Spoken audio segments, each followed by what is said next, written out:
quarry before. He began ordering the trucks about. "Hurry along," he said. The trucks grumbled to each other. "This is Toby's place. Percy's got no right to poke his funnel up here and push us around." They whispered and passed the word.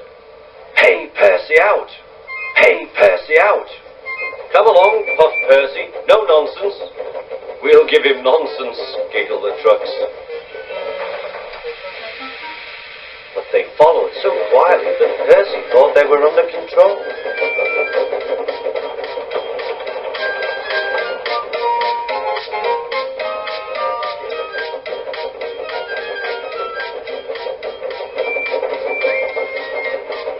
Suddenly they saw a notice ahead. "All trains stop to pin down brakes." "Beep, beep, beep! Brakes, guard, please." But before he could check them, the truck surged forward. On, they cried. "Help! Help!" whistled Percy. The man on duty at the crossing rushed to warn traffic with his red flag, but was too late to switch Percy to the runaway siding. Frantically trying to grip the rails, Percy slid into the yard. "Beep, beep! Look out!"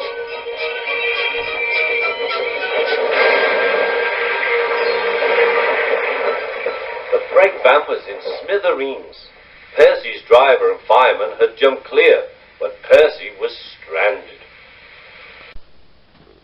Thomas was grumpy in the shed that night. Toby thought it a great joke, but Percy was cross with Thomas for thinking he had made his paint dirty on purpose. Fancy a really useful blue engine like Thomas becoming a disgrace to the Fat Controller's railway.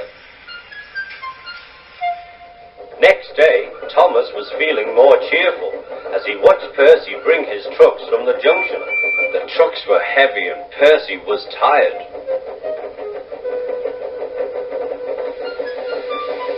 "Have a drink," said his driver, "then you'll feel better." The water column stood at the end of the siding with the unsafe buffers.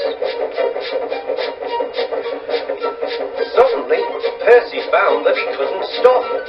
The buffers didn't stop him either. "Oh!" wailed Percy. "Help!" The buffers were broken and Percy was wheel deep in coal. It was time for Thomas to leave. He had seen everything. "Now Percy has learned his lesson too," he chuckled to himself.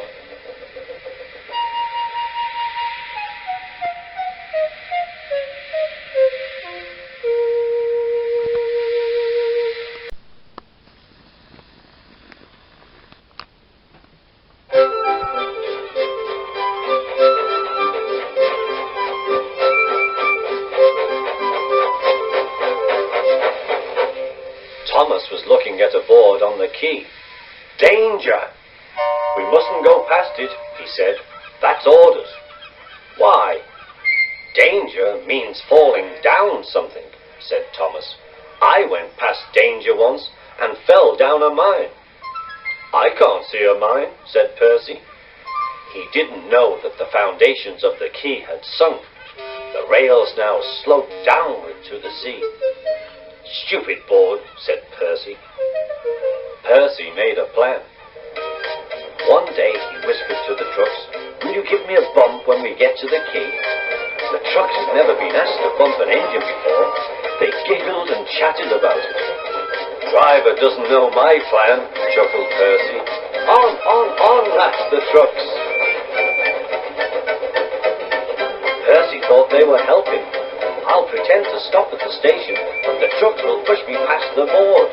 Then I'll make them stop. I can do that whenever I like."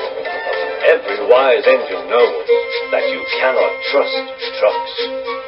Go on, they yelled, and bumped Percy's driver and fireman off the footplate. "Off!" said Percy, sliding past the board. Percy was frantic. "Let's see not!"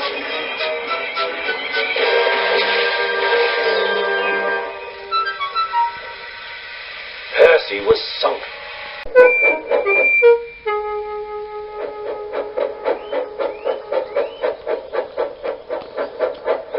After After a great deal of shunting, Percy was waiting for the signalman to set the point so that he could get back to the yard.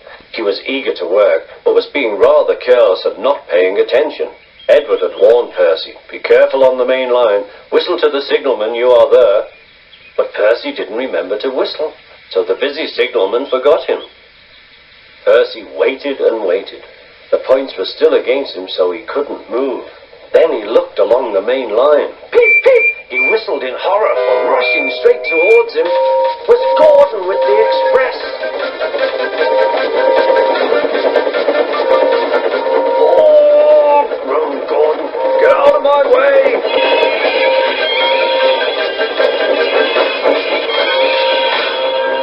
Percy opened his eyes. Gordon had stopped with Percy's buffers a few inches from his own. But Percy had begun to move. "I won't stay here. I'll run away," he puffed.